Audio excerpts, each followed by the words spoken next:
Assalamualaikum warahmatullahi wabarakatuh. Waalaikumsalam warahmatullahi wabarakatuh. Ngapunten Gus. Terima kasih atas kesempatan kepada kami untuk menanyakan sesuatu. Saya ingin bercerita dulu bahwasanya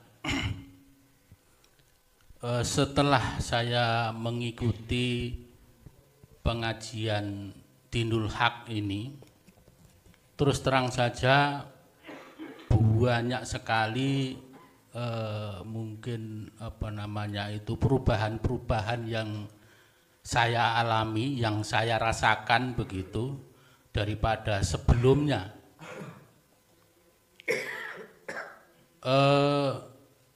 Seperti contoh, saya suatu saat pernah ditipu orang.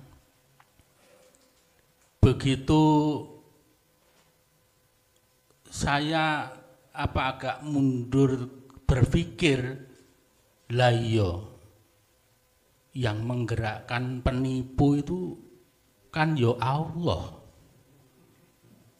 Lah kok kenapa saya yang ditipu ya?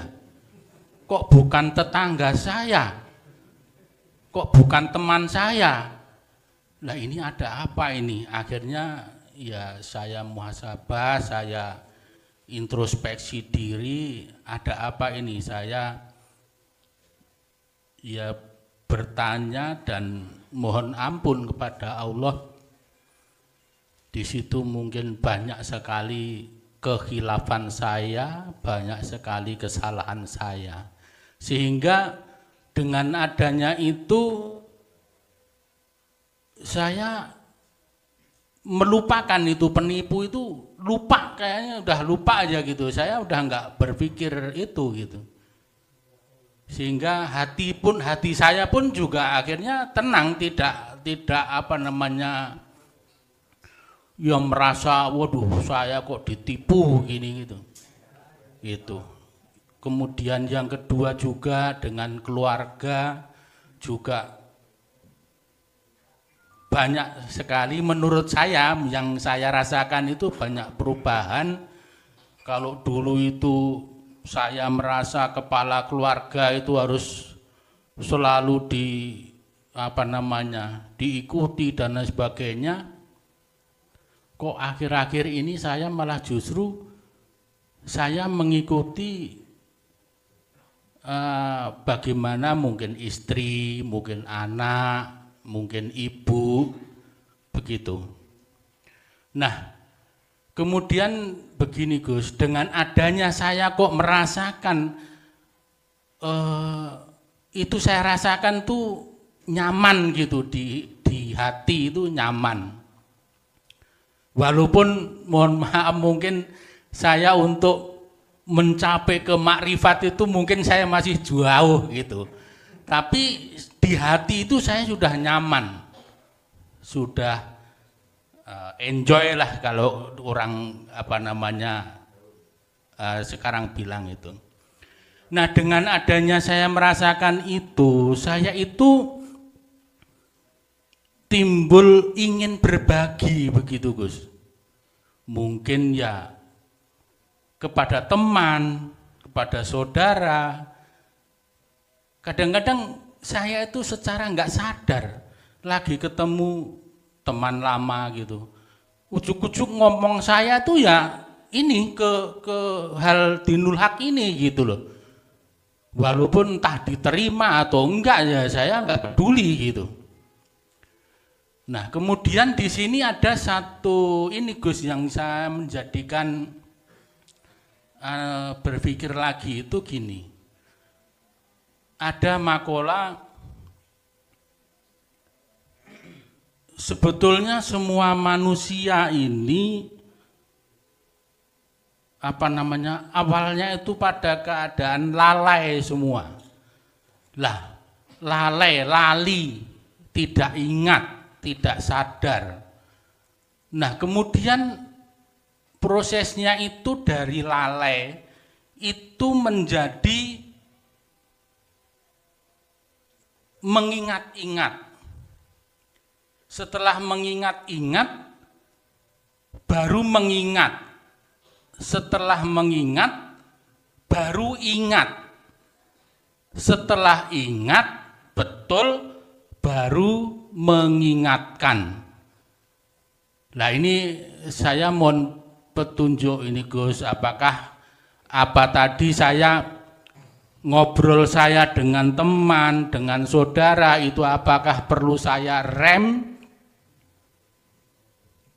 Karena ya terus terang saja saya merasakan ya belum ada apa-apanya gitu Gus.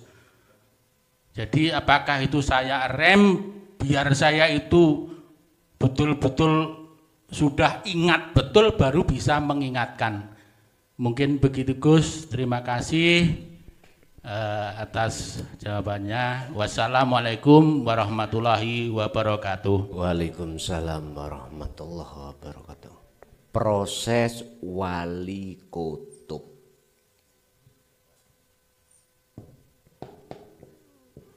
Nih wali kutub.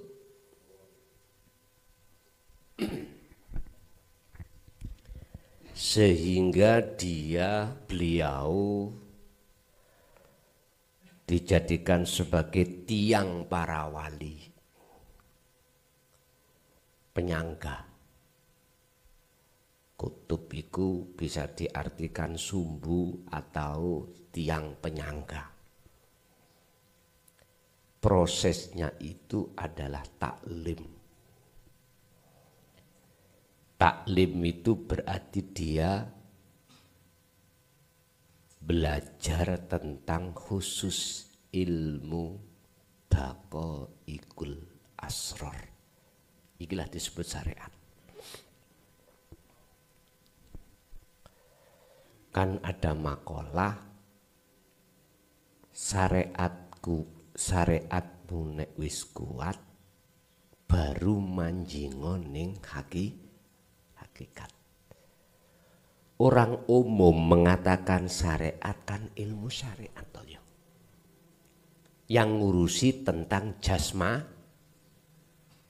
Padahal pandangan saya ilmu syariat itu bukan itu. Daqaiqul asrar, ilmu tauhid itu masih ke buku syariat. Kalau ini sudah jenengan dapatkan dengan kuat, menghasilkan satu pengetahuan hati sampean bagaimana cara untuk ingat, cara untuk makrifat. Ini proses beliau-beliau. Akhirnya ilmu itu di dalamnya mengandung hidayah, petunjuk, buktinya kefahaman.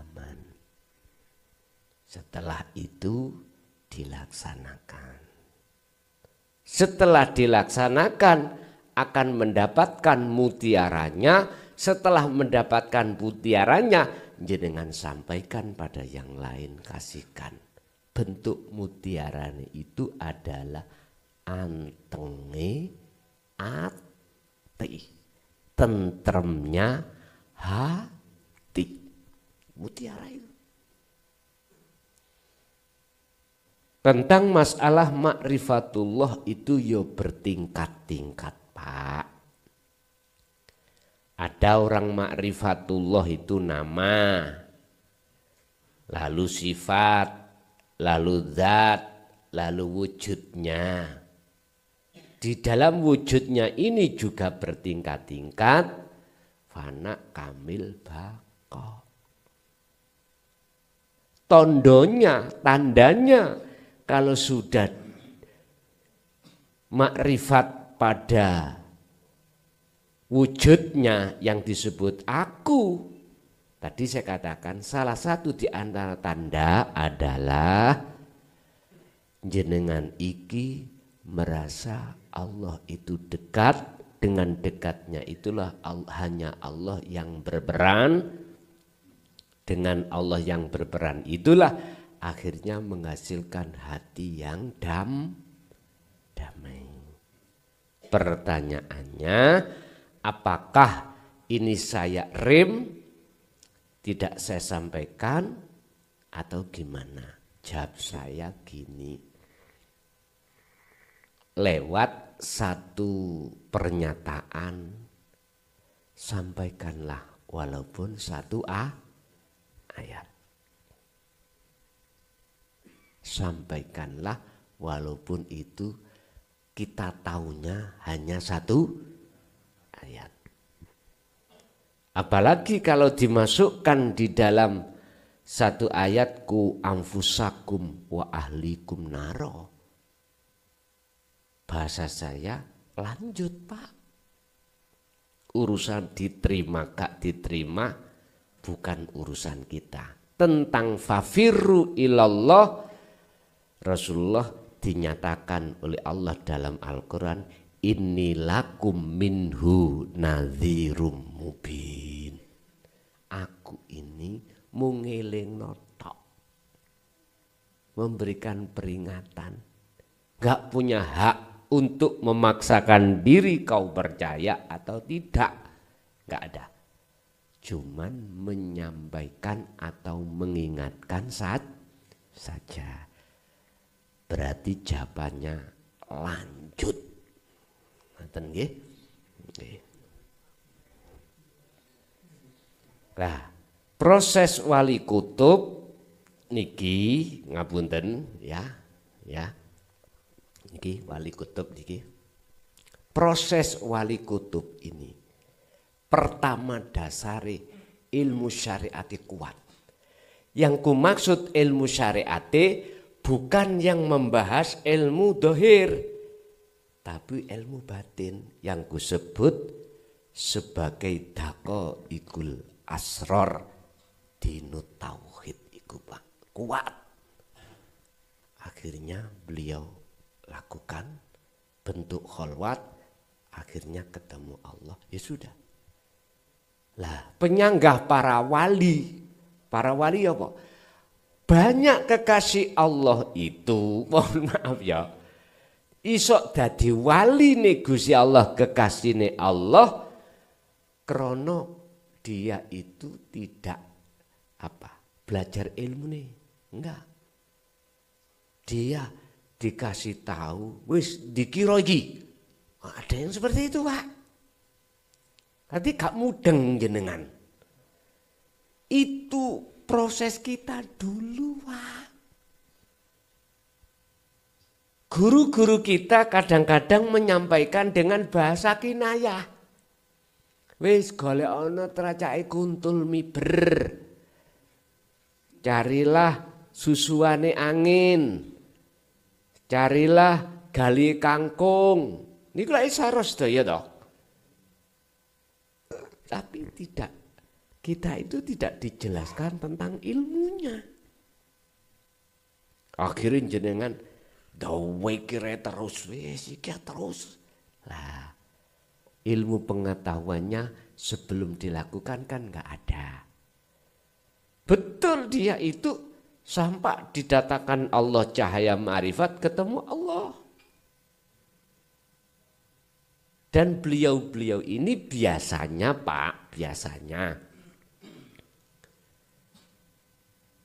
tidak dikasih Allah untuk dikasihkan yang lain, untuk dirinya sendiri.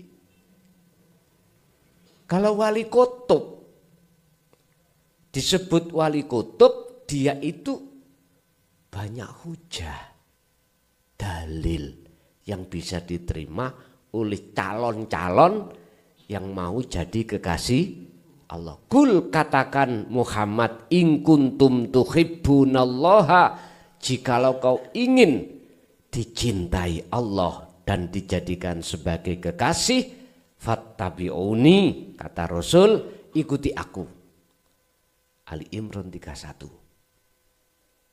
Jikalau kau betul-betul mengikuti ajaran yang kusampaikan, yuhibbukumullah, jawabannya, maka Allah betul-betul akan menerima cintamu karena kau telah melepaskan cintamu selain Allah.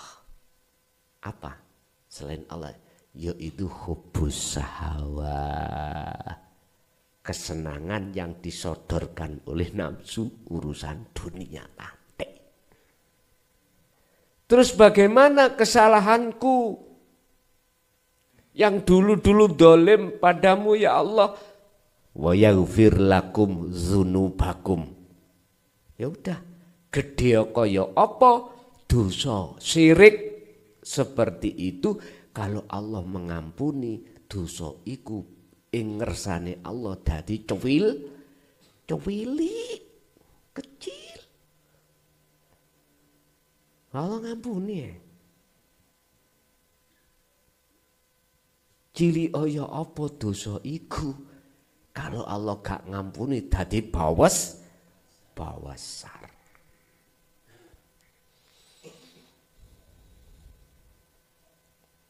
Jadi kesimpulannya tadi Pak, lanjut nggih.